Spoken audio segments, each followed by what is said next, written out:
வணக்கம். தருமபுத்திரர் நமது படை 7 ஔஷ்ணிகளை கொண்டது. துருபதன், விராடன், துஷ்டத்யுமனன், சிகண்டி, சாத்யகி, சேகிதாதன், துஷ்டகேது ஆகியோர் தலைமையில் இந்த 7 ஔஷ்ணிகளும் இயங்கும். இவர்களுக்குள் ஒருவரை படை தளபதியாக்க வேண்டும் என்று சொல்லிவிட்டு சகாதேவனை பார்த்து, படை தளபதி பதவிக்கு தகுதியானவர் யார் என்பதை பற்றி அவருடைய கருத்தை கேட்டார். சகாதேவன் விராடன் பெயரை கூறினார். அடுத்து நகுலன் துருபதன் பெயரை சொன்னார். அர்ஜுனன் துஷ்டத்யுமனனை சொல்ல பீமன் சிகண்டியை தளபதியாக்கலாம் என்று கூறினார். துரோணரை கொல்வதற்காகவே பிறந்திருந்த துஷ்டத்யுமனன் படைத்தலைவராவது நல்லது என்று அர்ஜுனன் நினைக்க, பீஷ்மரை கொல்வதற்காக பிறந்திருந்த சிகண்டியை தலைவராக்குவது நல்லது என்று பீமன் நினைத்தார். இறுதியில் கிருஷ்ணர், இவர்கள் அனைவருமே தளபதியாகுவதற்கு தகுதி படைத்தவர்கள்தான் என்றாலும் துஷ்டத்யுமனனையே படை தளபதி ஆக்குவது சிறப்பாக இருக்கும் என்று நான் நினைக்கிறேன் என்று கூறி அர்ஜுனனின் கருத்தை ஆதரித்தார். தருமபுத்திரர் அதை ஏற்க துஷ்டத்யுமனனே படை தளபதி ஆவது என்று முடிவெடுக்கப்பட்டது.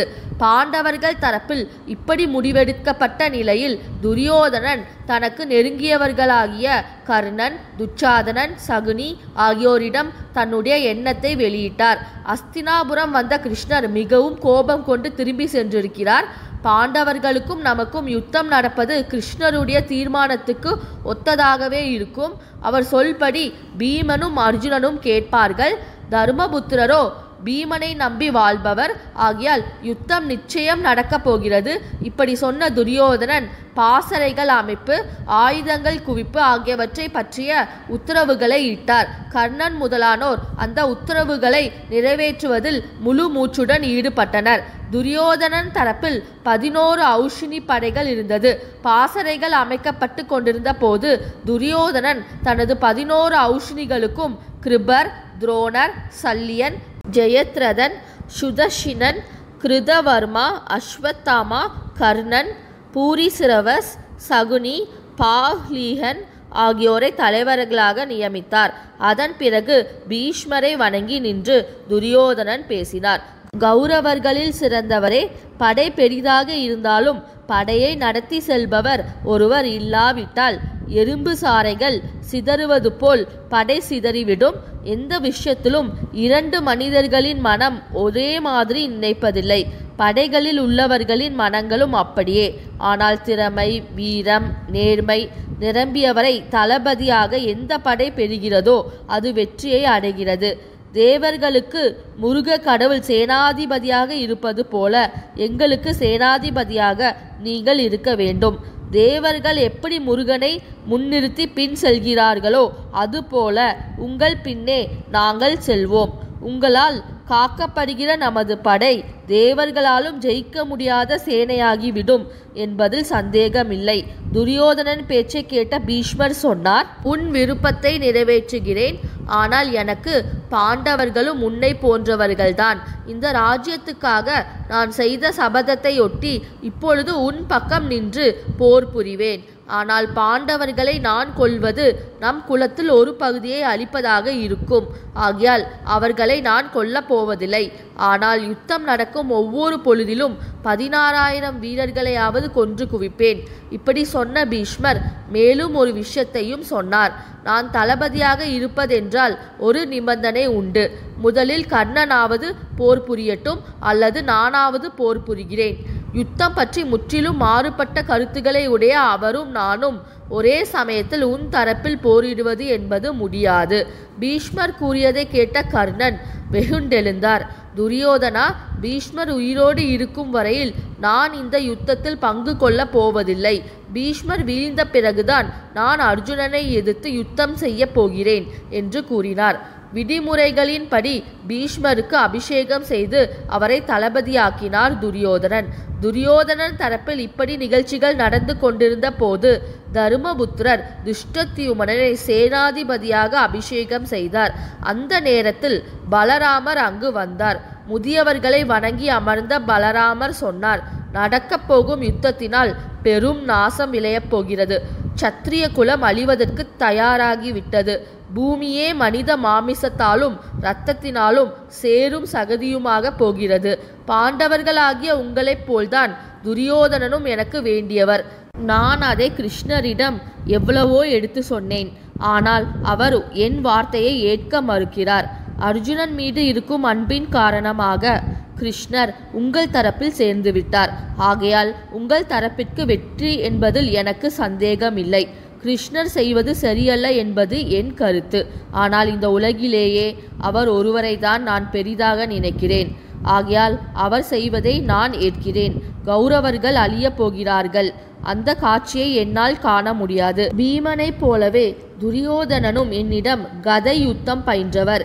என் சிஷ்யர்களில் ஒருவர் நாசமடைய போவதை பார்க்க நான் விரும்பவில்லை. நான் தீர்த்த யாத்திரை செல்கிறேன். இப்படி கூறி பலராமர் விடை பெற்று சென்றார். யுத்தத்தில் அவர் பங்கு கொள்ளவில்லை. இந்த நேரத்தில் துரியோதனன் கர்ணன் முதலானவர்களுடன் கலந்தாலோசித்த பிறகு சகுனியின் மகன் உலுகன் என்பவரை அழைத்தார். பாண்டவர்களிடம் அவரை தூது அனுப்பி அவர் மூலமாக பாண்டவர்களுக்கு மேலும் கோபமூட்ட வேண்டும் என்பது துரியோதனனின் எண்ணம். கிருஷ்ணரும் கேட்டுக்கொண்டிருக்கும் போது பாண்டவர்கள் ஒவ்வொருவரிடமும் என்ன சொல்ல வேண்டும் என்பதை உலுகனுக்கு துரியோதனன் விவரித்தார். முதலில் தர்மபுத்திரரை பார்த்து கூற வேண்டியதை உலுகனுக்கு துரியோதனன் சொன்னார். தர்மபுத்திரரே, யுத்தம் வந்து விட்டது. உன்னுடைய தற்புகழ்ச்சியை எல்லாம் காரியத்தில் காட்ட வேண்டிய நேரம் நெருங்கிவிட்டது. நீ தர்மத்தின் வழி செல்பவர் என்று பெயர் எடுத்திருந்தாலும் உன் மனம் எப்போதும் அதர்மத்தில்தான் செல்கிறது என்பதை நான் அறிவேன். முன்னோர் காலத்தில் பிரகலாதர் கூறிய கருத்தை உனக்கு நினைவுபடுத்துகிறேன். எவனுடைய தர்ம நடத்தை விளம்பரமாக அவரால் எடுத்து காட்டப்படுகிறதோ, எவருடைய பாவங்கள் அவராலேயே மறைக்கப்படுகின்றனவோ அவருடைய தர்மம் பூனைக்குரிய தர்மம் என்று பிரகலாதர் கூறினார். உன்னுடைய தர்ம விரதமும் அப்படிப்பட்டதே. ஒரு பூனை சக்தியற்றதாகவும் முயற்சி செய்ய வக்கற்றதாகவும் இருந்தது. அது பறவைகளையும் மற்ற சிறிய மிருகங்களையும் பார்த்து தன் மனதை தூய்மைப்படுத்தி கொண்டு தர்மத்தையே நாடி வாழ்வதாக தன்னை விளம்பரப்படுத்தி கொண்டது. இதை நம்பி பூனையிடம் நட்பு பூண்ட பறவைகளை அது தின்று தீர்த்தது. பிறகு எலிகள் இந்த பூனையை தர்மவான் என்று நினைத்து அதனுடைய நட்பை நாடின. பூனையும் அந்த எலிகளுக்கு தர்ம உபதேசம் செய்து நட்பு பூண்டது. அது முதல் அந்த பூனை எலிகளை ஒவ்வொன்றாக தின்றது. இறுதியில் தங்களுடைய எண்ணிக்கை குறைந்து வருவதை கண்ட ஒரு எலி பூனையின் மீது சந்தேகம் கொண்டு மற்றவர்களோடு திட்டமிட்டு பூனையின் உண்மை சொரூபத்தை வெளிப்படுத்தியது. பூனையிடமிருந்து எலிகள் தப்பி ஓடின. தருமபுத்திரரே, நீ அந்த பூனை போன்றவர்தான். பூனை எலிகளுக்கு செய்ததை நீ உறவினர்களுக்கு செய்கிறாய். உன்னுடைய சாத்திர அறிவு உலகத்தை ஏமாற்றும் ஒரு உபாயம். இந்த வேஷத்தை விடுத்து உண்மையான சத்திரியனாக யுத்தத்தில் ஈடுபடுவாயாக. தர்மபுத்திரரிடம் கூற வேண்டியதை இப்படி உலுகனுக்கு சொன்ன துரியோதனன் அடுத்து கிருஷ்ணரிடம் கூற வேண்டியதை சொன்னார். தூது வந்தபோது சபையில் உம்முடைய மாயாஜாலத்தினால் பெரிய உருவத்தை எடுத்து கொண்டீர். அதே உருவத்தை எடுத்துக்கொண்டு அர்ஜுனனுக்கு உதவியாக யுத்தத்துக்கு வாரும். மாயையும் வஞ்சனையும் போரில் எந்த வீரனுக்கு பயத்தை உண்டு பண்ணாது, மாறாக கோபத்தையே ஏற்படுத்தும். மாயாஜாலம்தான் பெரிய விஷயம் என்றால் அதை செய்யும் ஆற்றல் எங்களுக்கும் உண்டு. ஆனால் நாங்கள் யுத்தத்தில் எங்கள் வீரத்தை காட்டவே முடிவெடுத்திருக்கிறோம். கிருஷ்ணரே, எந்த நியாயமும் இல்லாமல் உனக்கு எல்லோரிடமும் புகழ் கிட்டிவிட்டது. யுத்தத்திலாவது ஆண் பிள்ளையாக நடந்து கொள்ளுங்கள். அடுத்து பீமசேனனிடம் சொல்ல வேண்டியதை துரியோதனன் சொன்னார். சாப்பிடுவதில் நீ சூரன்தான், சந்தேகமில்லை. ஆனால் யுத்தம் வேறு, விருந்து வேறு. சபையின் நடுவில் நீ வீரவசனம் பேசியது வீணான காரியம் என்பதை யுத்தத்தில் உணர்வாய். அடுத்து அர்ஜுனனிடம் சொல்ல வேண்டியதை துரியோதனன் உலுகனுக்கு சொன்னார். தற்புகழ்ச்சி செய்து கொள்பவரை பெரியோர்கள் மதிப்பதில்லை. நீ உன்னை பற்றி பெருமையாக கூறியதெல்லாம் யுத்த களத்தில் நிரூபிப்பாயாக. உன் எதிரிலே திரௌபதி என் சபைக்கு வரவழைக்கப்பட்டாள் என்பதை உன் மனதில் நிறுத்து. 12 வருடம் நீ காட்டில் வாழ்ந்தது என்னால் தான் என்பதை நினைவில் கொள். இதையெல்லாம் மனதில் வைத்து கொண்டு யுத்த களத்துக்கு வந்து கிருஷ்ணருடன் சேர்ந்து நின்று எங்களை எதிர்த்து போர் செய்வாயாக. கிருஷ்ணருடைய வஞ்சனையும் மாயமும் போரில் உனக்கு வெற்றியை தரப்போவதில்லை. தவம் இல்லாதவர் எப்படி சொர்க்கத்தை அடைய மாட்டாரோ அதேபோல் வீரமில்லாத நீ ராஜ்யத்தை பெறப்போவதில்லை. மேலும் நகுலன், சகாதேவன் ஆகியவர்களிடம் கூற வேண்டியதையும் சிகந்தி போன்றவர்களிடம் சொல்ல வேண்டியதையும் உலுகனுக்கு விவரித்தார் துரியோதனன். சகுனியின் மகன் உலுகன் பாண்டவர்களுடைய படை இருந்த இடத்துக்கு சென்று துரியோதனன் கூறியதையெல்லாம் அங்கே எடுத்து சொன்னார். பீமன் கொதித்தார். உலுகா, துரியோதனனிடம் சொல். தர்மபுத்திரரின் வார்த்தையை மதித்து துரியோதனனிடம் நாங்கள் பொறுமை காட்டி வந்தோம். இப்போது யுத்தம் வந்தாகிவிட்டது. தேவர்களே துரியோதனுக்கு துணையாக வந்தாலும் எங்கள் சபதம் நிறைவேறும். யுத்த களத்தில் துச்சாதனனின் இரத்தத்தை நான் குடிப்பேன். இவ்வாறு பீமன் கூறியதை அடுத்து சகாதேவனும் துரியோதனனை எச்சரித்து உலுகனிடம் சில வார்த்தைகளை சொன்னார். அதன் பின்னர் அர்ஜுனன் உலுகன் மூலமாக துரியோதனனுக்கு செய்தி அனுப்பினார்.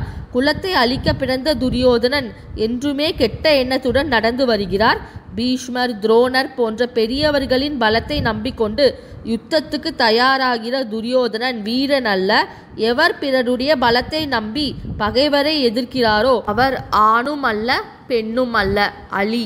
தன் பலத்தை நம்பி துரியோதனன் எங்கள் யுத்தத்துக்கு அழைத்தால் அவரை வீரனாக ஏற்கலாம்.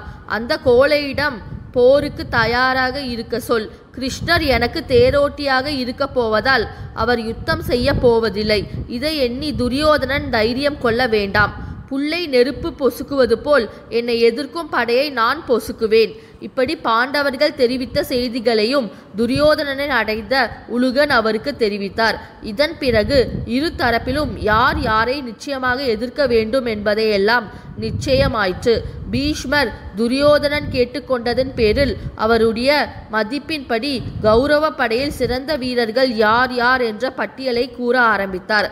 பலரை சிறந்த வீரர்களாக வர்ணித்த பீஷ்மர் கர்ணனுடைய மகனையும் கூட அந்த பட்டியலில் சேர்த்தார். ஆனால் அவர் துரியோதனனிடம், உன்னுடைய உயிர் நண்பனாகிய கர்ணன் எப்போதும் யுத்த விருப்பு கொண்டவர். பாண்டவர்களோடு உன்னை போர் செய்ய மிகவும் தூண்டியவரே அவர்தான். ஆனால் மனதில் கர்வம் கொண்டவர் என்பதாலும் தன்னையே புகழ்ந்து கொள்பவர் என்பதாலும் அவர் இழிவடைந்தவர் ஆகிறார். தவிர பிறக்கும் போதே உடன் பிறந்த கவச குண்டலங்களை விட்டுவிட்டவர் அவர். பரசுராமரின் சாபமும் அவருக்கு சேர்ந்திருக்கிறது. ஆகையால் அவரை மிக சிறந்த வீரர்களின் பட்டியலில் என்னால் சேர்க்க முடியவில்லை என்று கூறிவிட்டார். இதை துரோணரும் ஒப்புக்கொண்டார். கர்ணன் பெரும் கோபம் கொண்டார். கௌரவர்களில் மூத்தவரே, என் மீது துவேஷம் கொண்டே எப்பொழுதும் நீர் பேசுகிறீர். உம்மை வீரமற்றவர் என்று நான் கருதுகிறேன்.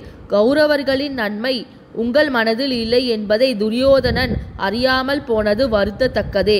வயதினாலோ நரைத்த முடியினாலோ ஒரு சத்திரியன் மகாவீரராக முடியாது.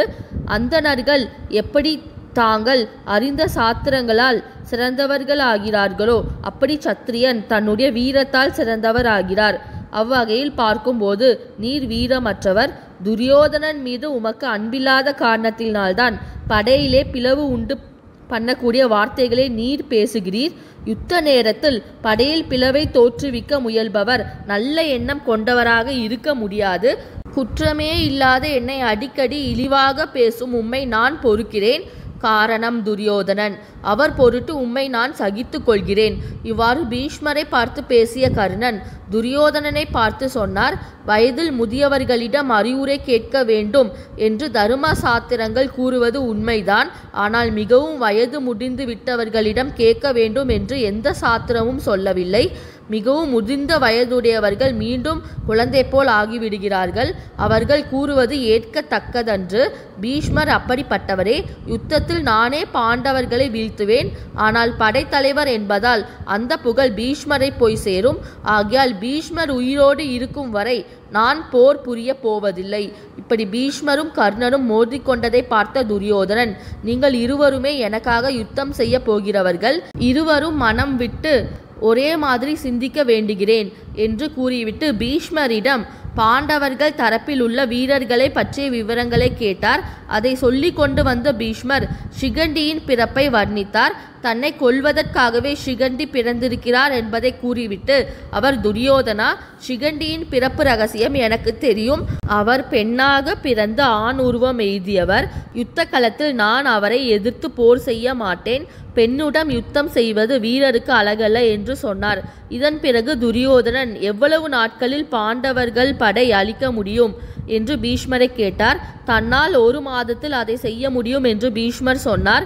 இதே கேள்வியை துரோணரிடம் துரியோதனன் கேட்டபோது அவர் பீஷ்மர் போலவே தன்னாலும் இயலும் என்று கூறினார். கிருபர் 2 மாதத்தில் சாதிக்க முடியும் என்று சொன்னார். 10 தினங்களில் செய்வதாக அஸ்வத்தாமா கூறினார். ஆனால் கர்ணனோ 5 தினங்களில் பாண்டவர்கள் படையை முழுமையாக அழிப்பதாக சொன்னார். இதையெல்லாம் ஒற்றர்கள் வழியாக அறிந்த தருமபுத்திரர் பெரும் கவலை கொண்டார். அர்ஜுனன் அவருக்கு தைரியம் ஊட்டினார். யுத்த களத்தில் 2 சைன்யங்களும் குவிந்தன. பேரிகைகள் முழங்கின, சங்குகள் ஒலித்தன. போர் வீரர்கள் செய்த சப்தம் வானை தொட்டது. பெரும் துன்பம் நேரிடப் போகிறது என்று தேவர்கள் நினைத்தனர். இந்த சேனல் பிடிச்சிருந்தா லைக் பண்ணுங்கள், ஷேர் பண்ணுங்கள், சப்ஸ்கிரைப் பண்ணுங்கள். நீங்கள் இந்த சேனலை சப்ஸ்கிரைப் பண்ண ஸ்க்ரீனில் வர வீங்கில் ஐக்கானை கிளிக் பண்ணுங்கள். அடுத்து என்ன நடந்தது என்பதை பற்றி அடுத்த வீடியோவில் பார்ப்போம். ஒவ்வொரு வாரமும் புதன்கிழமை மகாபாரத கதை நம் சேனலில் போடப்படும். அனைவரும் பார்க்கும்படி கேட்டுக்கொள்கிறேன். நன்றி.